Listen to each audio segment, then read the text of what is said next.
Alors, on va regarder les équations polynomiales et sur Q. C'est-à-dire, on cherche des solutions sur Q. Alors, on va supposer qu'on a P, un polynôme à coefficient dans Z, donc il est dans Z de x, et on cherche l'ensemble des petits x, tels que P de x égale 0, avec x dans Q. Donc, le mieux, c'est de donner un exemple, et en fait, de voir que bon, cet exemple est suffisamment général pour fournir un théorème. Regardez, vous écrivez 5x3 moins 2x2 plus x plus 3. Bon, c'est un exemple. Si vous arrivez à la résoudre d'une autre manière, c'est votre problème. X égale P sur Q, voilà. Donc j'écris X égale P sur Q, puisqu'il est dans Q, il est forcément sous la forme P sur Q. Et je peux rajouter, avec P et Q dans Z, bon évidemment, puisqu'il est rationnel, il peut s'écrire comme ça, mais je peux toujours me ramener à P et Q premiers entre eux. Attention, hein, c'est pas parce que je les ai appelés P et Q qui sont premiers, hein, là c'est juste des entiers, mais là P et Q sont premiers entre eux. Voilà. Pourquoi on peut toujours se ramener à ça? Ben, vous le savez, parce que on a une unicité de la décomposition en facteurs premiers, et quand je vais éliminer les facteurs communs, ben, il n'y aura plus de facteurs communs, hein, et cette unicité va faire que forcément, ils seront premiers entre eux. Voilà. Donc, je peux toujours me ramener à ça, vous le savez bien. Et maintenant, en écrivant x égale p sur q et en multipliant par q au cube des deux côtés, je me ramène à une équation 5p3 moins 2p2q plus pq2 plus 3q3 égale 0.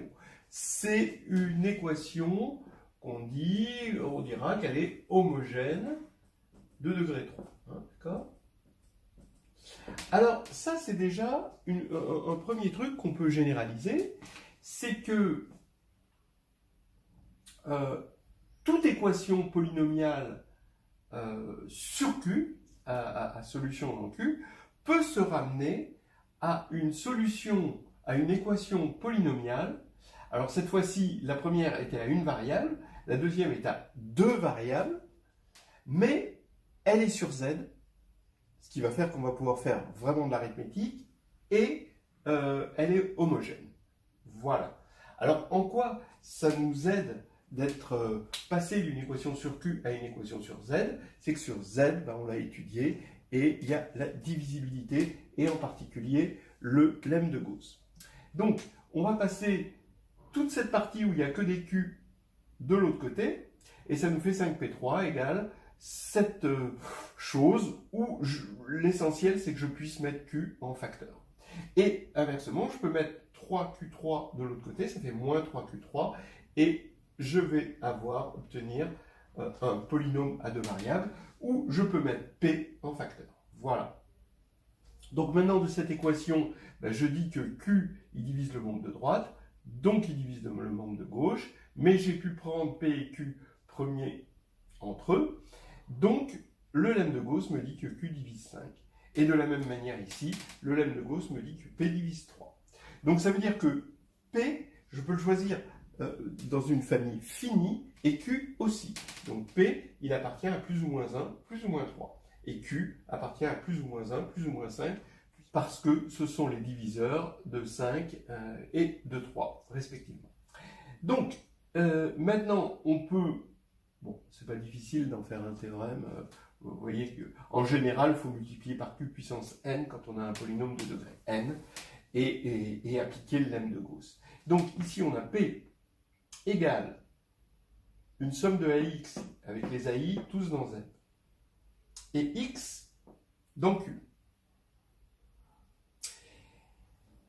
P de X égale 0. Alors, on en déduit que x est égal à p sur q, bon, puisqu'il est dans q, oui, avec q divisant à n et p divisant à 0. Il peut se mettre sous cette forme. Voilà. À n, donc le premier terme, voilà, q divise 5, d'accord, et p divise à 0, c'est-à-dire p divise 3. En fait, c'est les extrêmes qui nous servent. Il y a un cas particulier, hein, c'est si P est unitaire. Alors s'il est unitaire, ici ça veut dire qu'il y a un 1, ça veut dire que Q divise 1, ça veut dire que Q est inversible. Q est égal à 1 ou moins 1, ce sont les inversibles, et donc comme il y a un inversible au dénominateur, ça veut dire que X est dans Z. Donc le fait que X appartienne à Q implique que X appartient à Z. Vous voyez ce côté saumon qui remonte le torrent, parce que normalement X appartient à Z, bah oui, donc X appartient à Q, bah non, on va dans le sens contraire. Et ça, c'est un peu la signature du lemme de Gauss. Hein. Déjà dans le lemme de Gauss, c'est quelque chose de contre-courant, en quelque sorte, hein, le lemme de Gauss. Donc, maintenant qu'il appartient à Z, bah, il est juste sous la forme P, d'accord? Et P bah, divise à 0, donc X divise à 0, d'accord? Ce qui fait que on peut conclure comme ça, toute solution rationnelle d'un polynôme unitaire à coefficient dans Z est une solution entière, et cette solution divise le terme constant. Il y en a un nombre fini de possibles. Voilà. D'accord? Donc, de deux choses l'une, soit parmi ce nombre fini, vous tombez sur une racine et vous êtes content, soit vous ne tombez pas sur une racine et vous êtes un peu moins content, mais au moins vous savez qu'il n'y a aucune solution rationnelle. Donc ce qui est intéressant, c'est qu'avec un nombre fini de coups, on peut voir qu'un nombre infini n'est pas racine. Voilà. C'est fini. Bon, voilà un grand classique, les systèmes de congruence. On veut trouver tous les x dans Z, tels que x est congru à S modulo A et x est congru à T modulo B. Alors S et T sont des entiers, A et B sont des entiers premiers entre eux. Donc là, l'idée, c'est l'identité de Bezout, hein, c'est d'écrire UA plus VB égale 1. Hein, on sait qu'il y a un algorithme d'Euclide qui nous apporte U et V sur un plateau, des exemples de U et V hein, sur un plateau, grâce à des divisions successives. Hein, on divise A par B et on obtient un reste, puis B, on le divise par le reste, on obtient un autre reste, etc. etc. Et après, une fois qu'on est redescendu dans toutes ces divisions, à un moment, on tombe sur un dernier reste non nul et on remonte pour obtenir ces choses-là. Et le dernier reste non nul, il paraît que c'est 1 quand A et B sont premiers entre eux. Voilà. Donc là, on est fort de cette équation et d'avoir trouvé un U et V. Et on remarque que c'est un système linéaire. Alors, qu'est-ce que ça veut dire linéaire? Ça veut dire en fait affine. Hein, quand, d'abord, si on met 0 et 0 ici, d'accord, à la place de S et T, donc c'est ce qu'on appelle l'équation sans second membre, là c'est vraiment linéaire. Donc linéaire dans le sens que si X est solution et X' solution, alors toute combinaison Z linéaire, hein, Z linéaire de X et X' va être solution. En fait, ça veut dire qu'il y a un groupe, un sous-groupe de Z, l'ensemble des solutions est un sous-groupe de Z. D'accord? Voilà, c'est facile à voir. Et si c'est un sous-groupe de Z, vous les connaissez, les sous-groupes de Z, ça veut dire que ça va être les multiples d'un certain élément. Bon, regardons donc ce qui se passe. Si on fait X congru à 0 modulo A, X congru à 0 modulo B, ça veut dire que A divise X, hein, ça c'est la définition, B divise X, et donc on sait que X est multiple à la fois de A et de B, donc il est multiple du plus petit commun multiple, c'est-à-dire PPCM de A et B. Étant donné que A et B sont premiers entre eux, alors ce PPCM c'est AB. Donc on a ça, et on a même un si et seulement si. Alors quand je disais maintenant affine, je dis la chose suivante, c'est que si j'arrive à trouver une solution particulière que je vais appeler X indice ST à mon système, c'est juste une solution particulière, alors, encore par linéarité, je regarde et je prends pour X une solution de ce système quelconque, d'accord? Alors je vais prendre X moins ma solution particulière, et bien par linéarité de la congruence, d'accord? Z linéarité, et bien ce sera congru à 0 modulo A, d'accord?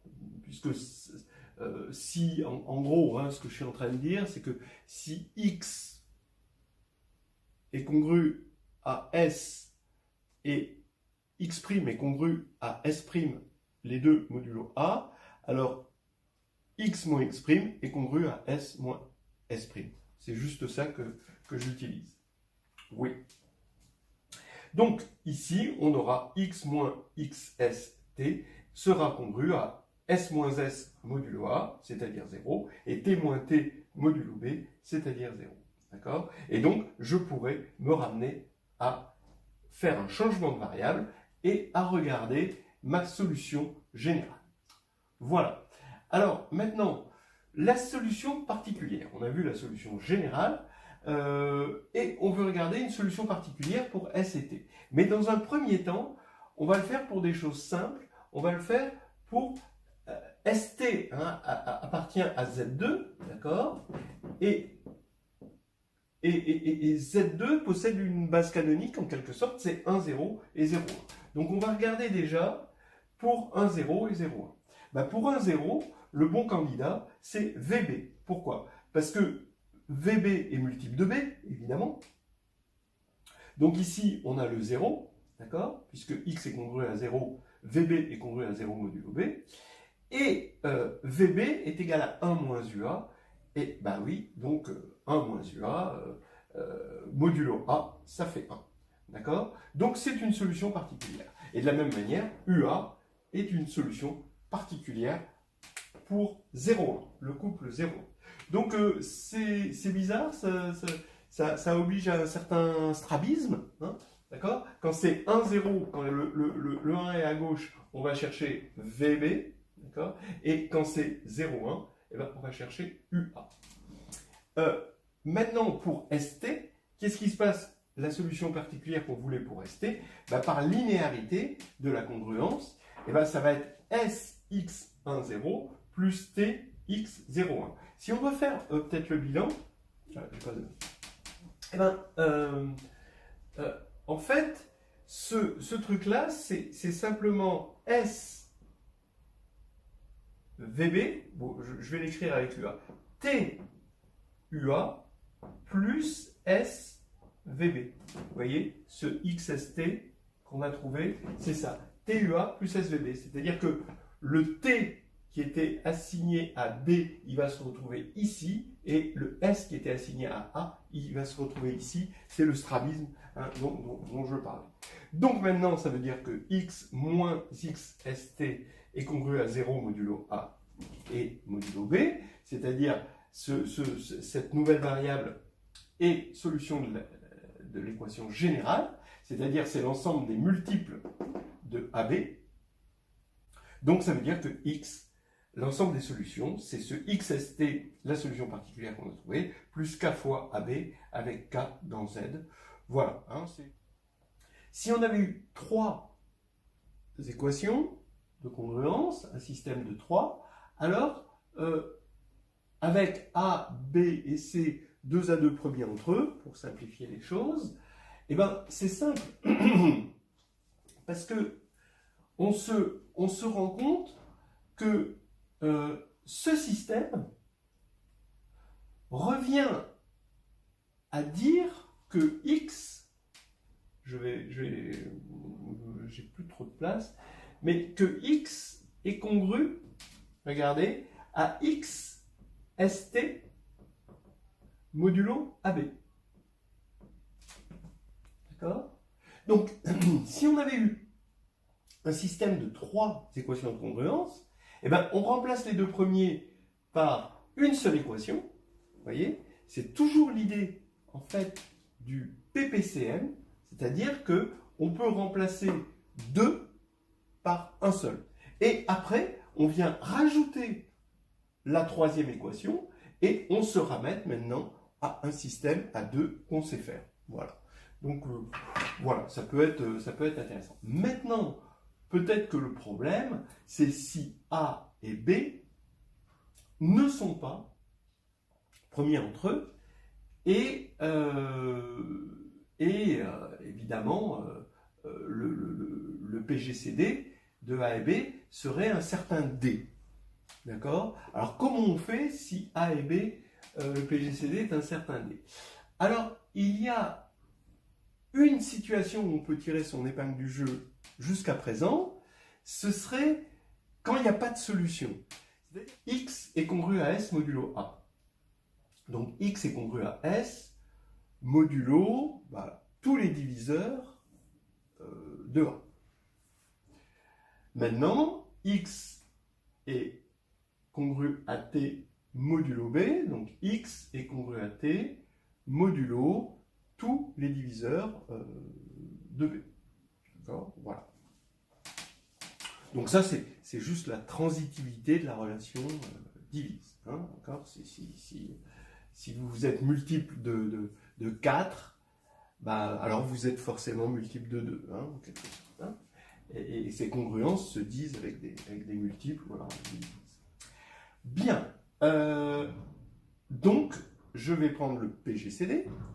Et X, qui est un élément commun, X est congru à S modulo le PGCD de A et B, et X est congru à T modulo le PGCD de A et B. Donc je peux faire la différence, d'accord? Et j'obtiens, d'accord? Ici, je remplace par le PGCD de A et B, et ici, le PGCD aussi de A et B. D'accord? Donc, maintenant que j'ai le même ici et ici, je peux faire la soustraction et avoir 0 qui est congru à S-T modulo le PGCD de A et B. Voilà. Donc ici, on a un D, d'accord? Et là, c'est D, mais on ne va pas s'en servir. Donc, maintenant, qu'est-ce que je peux dire? Si il existe une solution, alors, le PGCD de A et B va diviser S moins T. Voilà. Bon, si je vois que le PGCD de A et B ne divise pas S moins T, alors je peux dire qu'il n'y a pas de solution. Donc là, c'est encore ces idées où il est plus facile de dire non, il n'y en a pas, que de les trouver quand on n'a pas d'obstruction. Voilà. Après, s'il le divise, alors il faut un petit peu plus. Et ça, c'est fait dans le carnet de voyage en algébrie. Je vous laisse vous y référer.